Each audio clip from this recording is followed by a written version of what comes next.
Alright guys, we're back for our second installment in our used bow video. Now, what we want to discuss in this video is what to look for when you're buying a used bow. If you're buying a used bow in a shop, you can pretty well, if it's a reputable shop, you can pretty well trust their word that the bow is going to be good.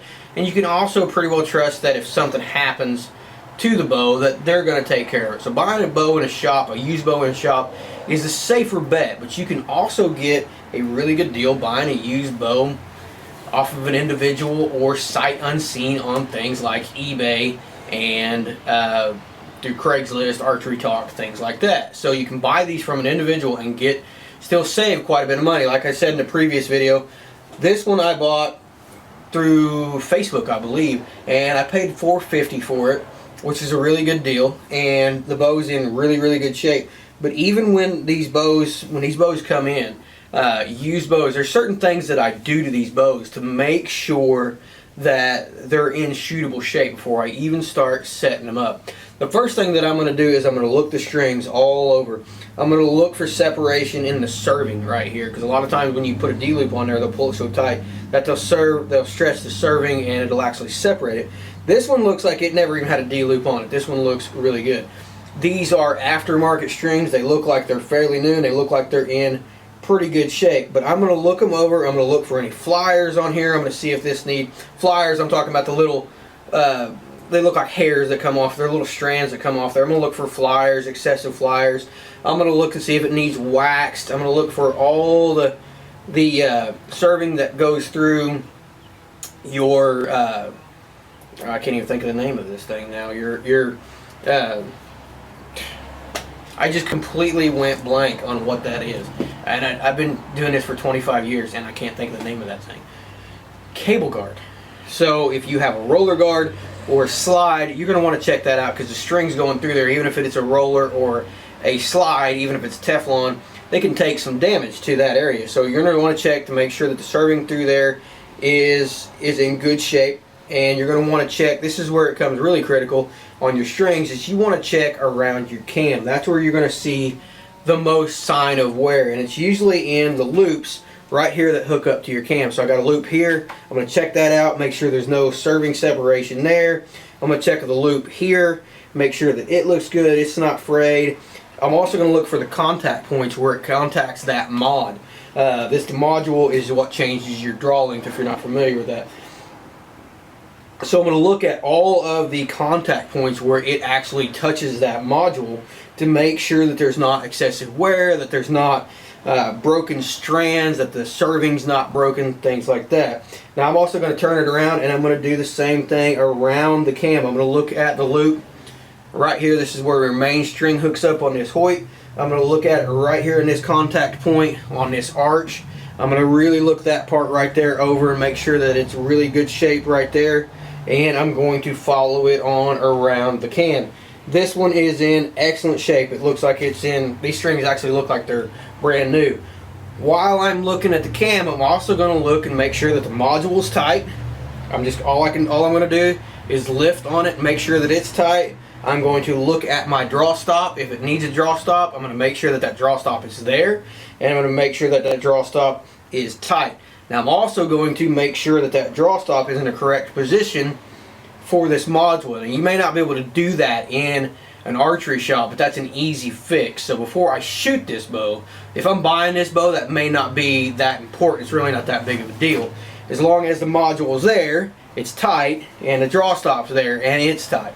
But when you get this bow home, you might want to look up what this module is as far as the draw length, and make sure that that draw stop is in the correct hole for that module, because that can really mess the bow up. And if it's in the wrong spot on some cams, when you pull the bow back, it will actually lock up, and the cams will be, you'll be sitting there and you'll be holding the relaxed string. That the string will have no tension on it. The cams will be locked up in the bow. So make sure that that module and that draw stop correspond in the right spot. So pretty easy to look that up, get information on all these bows. So I'm going to do the exact same thing to the top cam. I'm going to make sure everything is in good shape there. I'm going to look it all over.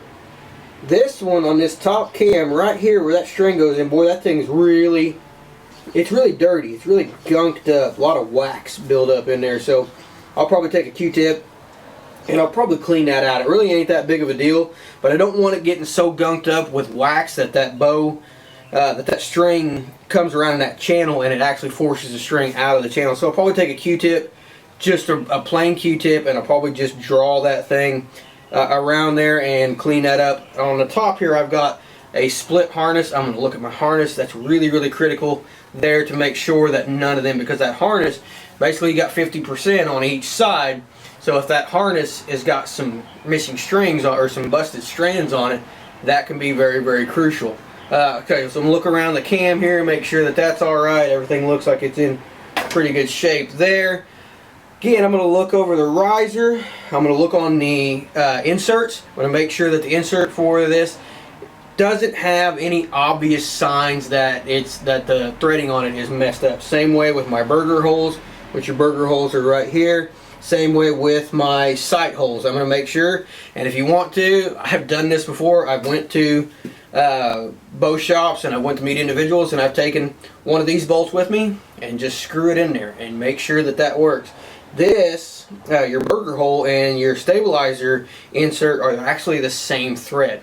So you can take the bolt that you get with your stabilizer and run it in there and make sure that that's going to work just fine. You can pull it out and you can run it in the stabilizer insert for that as well. So you're going to want to look to make sure that all the threading on there is okay and that everything is going to go onto the bow just fine. Now, the last thing that I'm going to look at is going to be the limbs.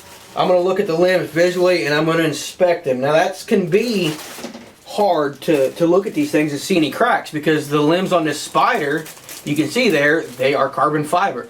So there could be some cracks in there that you don't see, and you don't want to draw this bow back if you're not positive that these limbs are in good shape.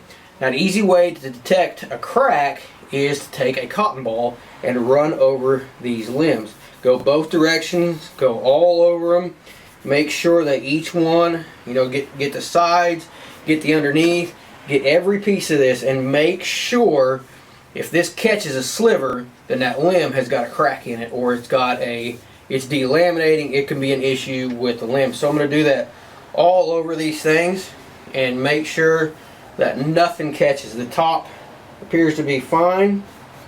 The bottom, I'm going to run it all over that too.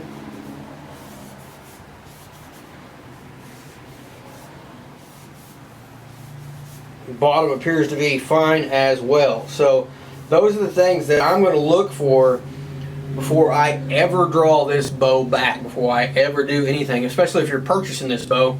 Don't be afraid to do that. Even in a bow shop, don't be afraid to do that. I've had people come in when I had my bow shop that would do similar stuff to this, and I never thought, oh man, what's that guy over there doing? Well, you can't believe he's... I always thought, that's a smart guy right there, and I never had issues with any of the bows that I put on the shelf. But you never know. There may be something that, and they may not even know it. There may be something wrong with that bow that they may not even know.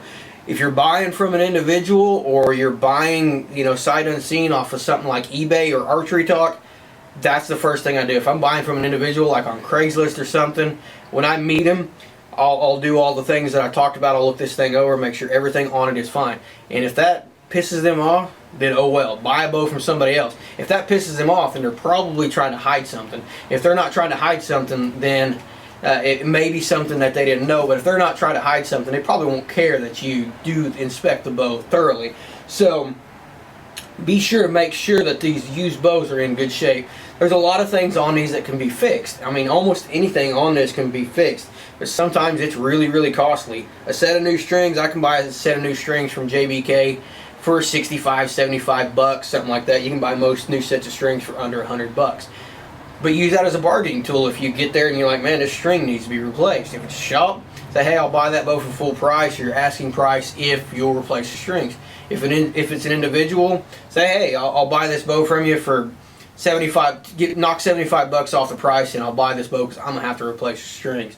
So be sure to check that out. They're easily replaced. Now, if you start getting into stuff like cams and modules, that's where you're going to start getting some expense. So, be sure when you're looking over these cams to make sure that they're not bent, that they don't have any big burrs that are going inside and touching the strings. Just make sure that they're in really, really good shape, because a set of cams for one of these things can be pretty expensive. We're talking You know, if you can buy them used, you might be able to pick them up for $50. But if you're talking new, I've seen some cams that run into the $150 to $250 range. Limbs are the same way. I've had some limbs. You know, I had a guy that actually working in a bow shop. I was replacing limbs quite a bit from either guys dry firing them or doing some. One guy was shooting his bow open hand, and he actually dropped it after he shot and broke his bottom limb. Those limbs were $150 my cost as a dealer cost. So I did the labor for him and everything for free because he's a buddy of mine and charging cost. But if you end up having to replace something like the limbs, it can end up costing you. The other thing is it's just dangerous. I mean, if you get a burr in here on this thing or a string that has a problem in it and you pull this bow back, you could be at full draw and that string could bust. And if that string busts, that arrow's got to go somewhere, the string's got to go somewhere. You're gonna be basically dry firing this bow. You're really gonna have a potential to hurt yourself. Same way with the limbs. If the limbs have an issue and you pull it back and one of these limbs should let go and break, the chance of you hurting yourself is really high. And worst case scenario, best case scenario, it happens while you're out in your driveway. Well, best case scenario, it doesn't happen at all. But if it's going to happen, best case scenario is that it happens in your driveway and you're okay. But you got to think too, there's a potential that this could happen while you're out in a tree stand. And if you're like me, you could be out there quite a ways from a vehicle, quite a ways from any help, and 20 foot up in a tree, and this thing could snap loose and hurt you pretty bad. So make sure to inspect these used bows. I do this kind of stuff to my used bow or my new bows too. When I get a new bow in, I'm going to do the same kind of stuff to it because you never know. I actually got a bear bow in from a few years ago that as soon as I opened it up, I knew something was wrong because the string didn't look right. When I looked at the top cam, it actually had derailed. So somehow in shipping it had got pressed down and the string had actually popped off the side of it. If I wouldn't have looked, you know, that was pretty obvious, but there's things that you can miss. And buying a used bow or a new bow, there's things that could be potentially harmful to you if you don't look them over carefully. So that is the inspection process on our used bows. Be sure to do that and check these things out and make sure they're safe to shoot. So our next step in our used bow build is going to be to put the rest on. We're going to put the sight on. We're going to put the D-loop on, and we're going to start getting ready to shoot this thing. We're going to put the peep sight in there as well. So we're going to get the initial setup done on this thing in the next video, and then we'll start tuning it. Once we start getting ready to tune it, we'll get it ready to hunt because we're going to be using this bad boy to kill some hogs here in just about a month. So ready to get this thing going to shoot some hogs. So be sure to check back with us. Again, we put these videos up every week. Try to put them up. I try to edit them Wednesday night and try to put them up Thursday morning. So be sure to check back with us. And on continuation of this series in our used bow build, also be sure to like, subscribe, and share. It takes you a second to hit that button, and it really does help us out when you hit the like, share, or subscribe button. So we really do appreciate you guys doing that.